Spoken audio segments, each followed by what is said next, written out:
Yang pertama, definisi embedded system. Pengertian embedded system adalah kombinasi dari hardware dan software yang disisipkan embedded dalam suatu perangkat tertentu yang bertujuan untuk melakukan fungsi atau tugasnya masing-masing atau khusus. Embedded system biasanya diimplementasikan dengan menggunakan microcontroller. Contoh penggunaan embedded system adalah di bidang elektronik ada kamera digital, pemutar video, dan GPS.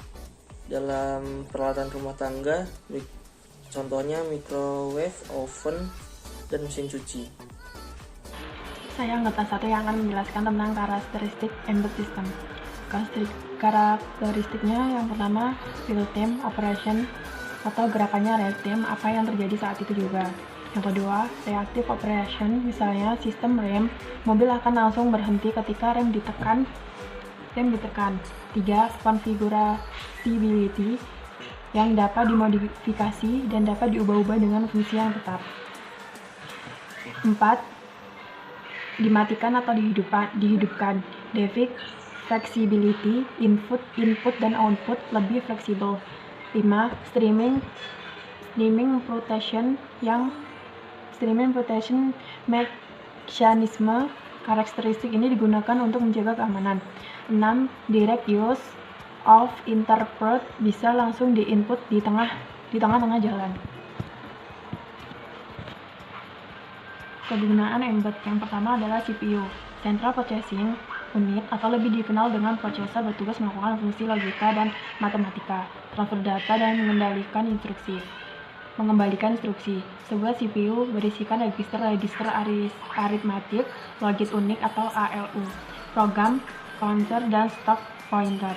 Operasi dasar suatu CPU adalah mengevakuasi sederetan perintah tersimpan yang disebut program wujud. Wujud program berupa sederetan bilangan yang disimpan dalam memori. Menurut John von Neumann, ada empat langkah proses dalam CPU, yaitu yang pertama, fetch. Fetch adalah langkah untuk mengambil instruksi dari memori program. Lokasi pengembalian program ditentukan oleh PC atau program counter. Yang kedua adalah decode. Decode adalah instruksi yang telah diuraikan untuk diolah lebih lanjut pada bagian-bagian khusus, yaitu CPU. Yang ketiga, execute.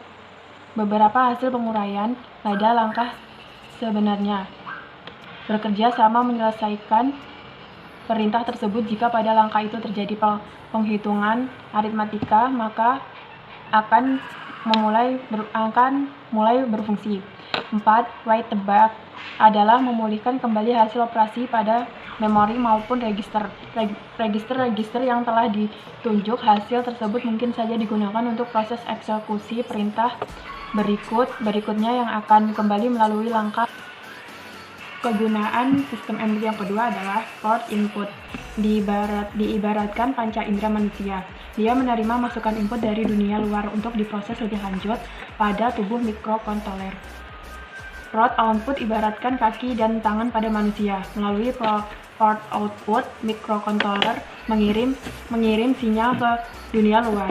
Contoh port input bagi mikrokontroler adalah sensor suhu, sensor garis, sensor asap, dan pertekanan tombol. Contoh port output adalah melalui sinyal dapat menyalakan LED, montor, membunyikan speaker atau buzzer, dan mengendalikan apa saja dengan mempertimbangkan perantara atau rangkaian drivernya. Yang ketiga adalah memori. Memori terdiri atas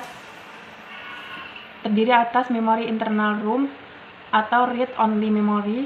Yang kedua, internal RAM atau random access. Pengertian dari internal ROM atau read only memory, yang artinya merupakan memori penyimpanan program yang isinya tidak dapat diubah atau dihapus. Umumnya, internal memory ROM disebut memori program. Ada berbagai macam ROM, yaitu yang pertama max ROM, diprogram saat manufaktur dibuat. Yang kedua, PROM atau OTP, yang hanya dapat diprogram sekali saja sesuai dengan namanya, yaitu Ion Time Program Label. Yang ketiga, EPROM yaitu memerlukan sinar ultraviolet untuk menghapus data.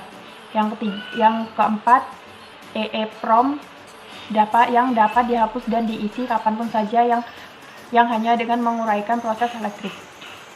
Yang kedua, internal RAM atau Random Access Memory merupakan penyimpanan data yang isinya dapat diubah dan dapat dihapus. RAM biasanya berisikan data variabel memori data yang disimpan di RAM bersifat sementara dan dapat dihilangkan jika satu daya dimatikan. RAM terbagi atas RAM atau static RAM dan DRAM atau dynamic RAM. Hampir semua RAM di microcontroller adalah SRAM karena waktu aksesnya lebih cepat, sedangkan komputer PC menggunakan DRAM. Assalamualaikum warahmatullahi wabarakatuh. Nama saya Hikmah Anggraini Iranda dari kelas 11 IPA 5 akan mempresentasikan karakteristik dan kegunaan embedded system. Yang pertama, embedded system dirancang untuk melakukan tugas tertentu, bukan menjadi komputer dengan tujuan umum untuk berbagai keperluan. Yang kedua, embedded system tidak selalu perangkat mandiri, banyak embedded system yang kecil. Bagian komputerisasi dalam perangkat yang lebih besar melayani tujuan yang lebih umum.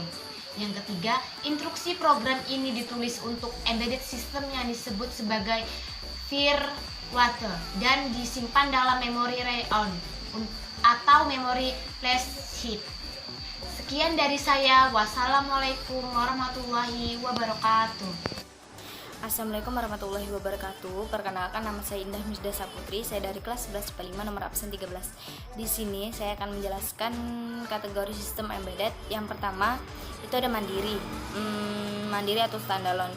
Perangkat standalone dapat berfungsi secara independen dari perangkat keras lainnya, tidak terintegrasi ke dalam perangkat lainnya. Dan yang kedua itu ada real time. Sistem embedded dengan tugas-tugas yang spesifik yang dilakukan oleh periode waktu spesifik disebut dengan real time. Dan yang ketiga ada networked. Adanya interface network yang diakses oleh suatu jaringan ke jaringan dan dapat berjalan pada protokol TCP/IP dan memerlukan protokol layer aplikasi serta HTTP web server software untuk menjalankan sistem tersebut. Dan yang keempat atau yang terakhir itu ada mobile device. Mobile device seperti ponsel, PDA, smartphone, dan lain-lain merupakan kategori khusus dari sistem embedded. Sekian dari saya. Wassalamualaikum warahmatullahi wabarakatuh. Ciri-ciri embedded system. Yang pertama, mempunyai computing power, dengan kata lain mempunyai prosesor. Yang kedua, bekerja di lingkungan luar ruangan IT. Yang ketiga, mempunyai tugas yang spesifik. Aplikasi yang menggunakan embedded system adalah 1. Automatic Teller Machine atau ATM, 2. Telepon genggam, 3. Peralatan jaringan komputer termasuk router, pin server, dan VRAM, 4. Printer komputer, 5. Mesin fotokopi, 6. Hard disk driver, 7. Engine controller dan anti-lock brake controller untuk mobil, 8. Pengontrol pabrik, 9. Komputer transaksi di jalan tol, 10. Telemetri di tempat-tempat yang remote, misalkan pengamatan ketinggian air di bendungan, 11. Peralatan smart elektronik yang terpasang di mobil.